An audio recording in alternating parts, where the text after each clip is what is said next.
So the title has changed a little bit, but it's the same content. Today, I would like to talk about a transdisciplinary theories framework. And I want to introduce you to that. And I will then go a little bit in the details in the second section, and the third is just a conclusion. So, the special interest group on emergent systems, information and society, in which I work, works within the Institute for a Global Sustainable Information Society on integrating the study of systems with the study of information, with the study of society. This integration signifies a new paradigm of philosophy and sciences that enables to tackle complexity. Why is a new paradigm needed?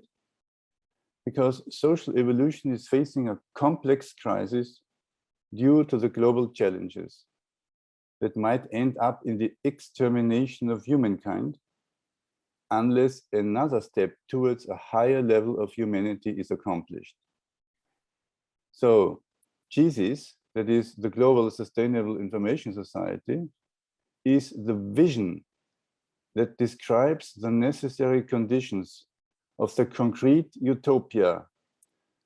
Ernst Bloch coined the term concrete utopia, a German philosopher.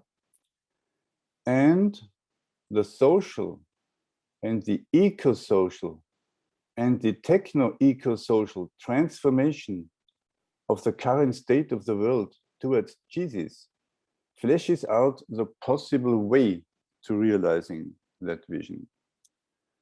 In my book, Emergent Transformation, which thanks to Kunwu is also available now in China, I provided, so to say, 3 cornerstones of the new paradigm.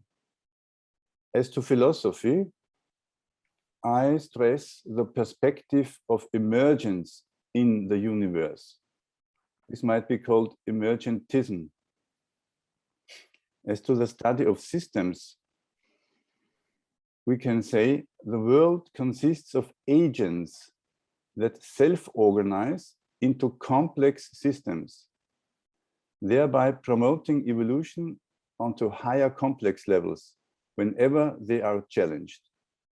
Whenever these agents are challenged. This can be called evolutionary systems theory. And as to the study of information, information can be seen as a property of evolutionary systems. And this information is required for catching up with the complexity of the challenges. And this is what I call the unified theory of information. Currently, I'm working based upon the former cornerstones on the manuscript of a new book, the title of which is Emergent Transformation, and want to elaborate the following cornerstones.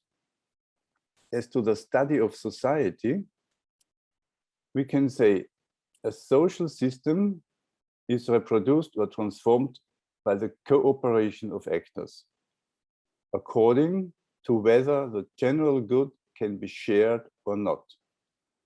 This might be called a critical social systems theory. As to the study of information society, we can say social systems can share required informedness for shaping their future, if misinformation and disinformation are prevented. This might be called a critical information society theory. And as to the study of technology in the information society, we can say informatization or digitalization, which means in principle the same, can help society increase collective intelligence to achieve wisdom, as long as the tools are not erroneously endowed with alleged autonomy at the cost of real human autonomy. And this can be called a critical theory of technosocial systems design. Now, let me show you, it's an outlook on the book. The required information for the emergent transformation. How did the global challenges come about? Any social system is made up by an intra-systemic action of different actors as elements. That's a part of agency, by which social relations emerge, which is called structure in sociology. And the social relations, in turn, enable and constrain the actors' actions. So, in a system, the social relations are the important part which has to be dealt with. Social relations relate, namely, humans to humans. You can call them social relations among humans. They relate humans to nature. You can call them social relations with natural systems. And they relate humans to technologies, which are social relations concerning tools. Each kind of social relations expresses now a certain logic. And the diagnosis is now those logics that have been applied during the history of mankind caused several externalities in the history of mankind. I want to remind of a talk Robert K. Logan gave the day before yesterday in our Digital Humanism workshop, in which he fleshed that out. However, these externalities that were caused, they had only limited impacts. But globalization has changed that fundamentally. Globality renders the social relations determined by those logics dysfunctional. Those logics must be replaced to make them functional again. And I will now go in detail to the three parts. The social relations among humans have been determined by the logic of egocentrism. That's a logic of domination, exploitation, and oppression in the social sphere. It denies the interests of the greater social system to which a subsystem or an element belongs. It can be a nation, an ethnic group, a private enterprise, an individual, or else. Given globality, that logic deprives the masses of the world population, as well as worldwide classes of populations, of the access to the social common good.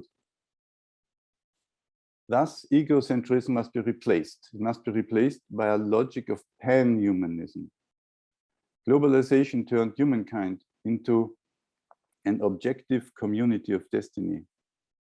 This objective unity of destiny needs to be corresponded by becoming a subjective entity over and above the current partitions of humankind, not excluding any of them, a single integrated humanity in its own right, as a suprasystem for living together for the good of all.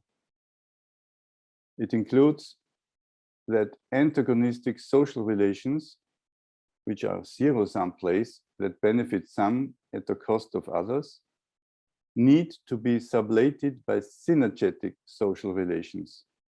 The benefit of compositions of parts is shared by all parts.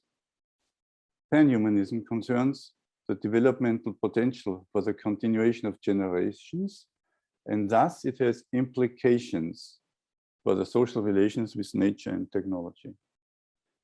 Thus, second, social relations with nature have been determined by the logic of hubris.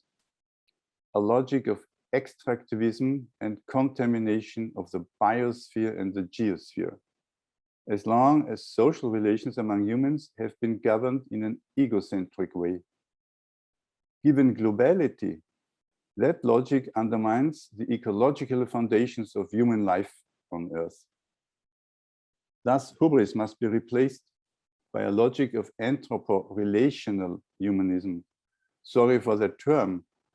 This term, anthroporelational, shall displace the term anthropocentric, but it shall not mean an equalizing of social and natural systems.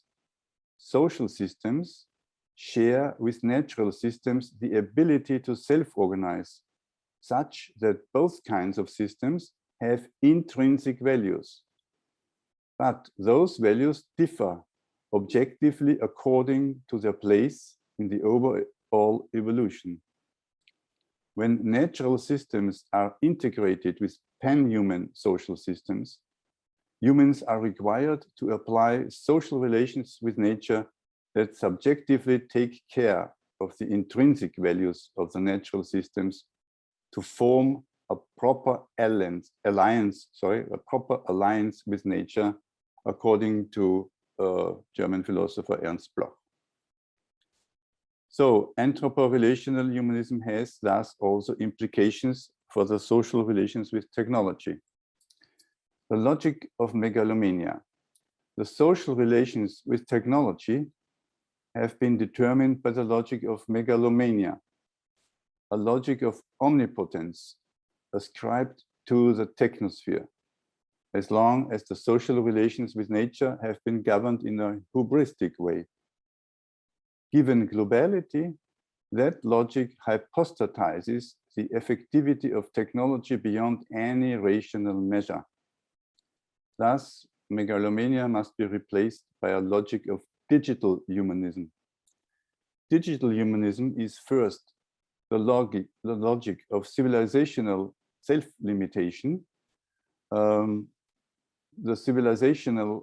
term civilizational comes by Edgar Morin, who is meaning that, and the term self-limitation is a term which comes by Ivan Illich. Edgar Morin is a French sociologist and a philosopher, and Ivan Illich was an Austrian-born writer on technology and conviviality.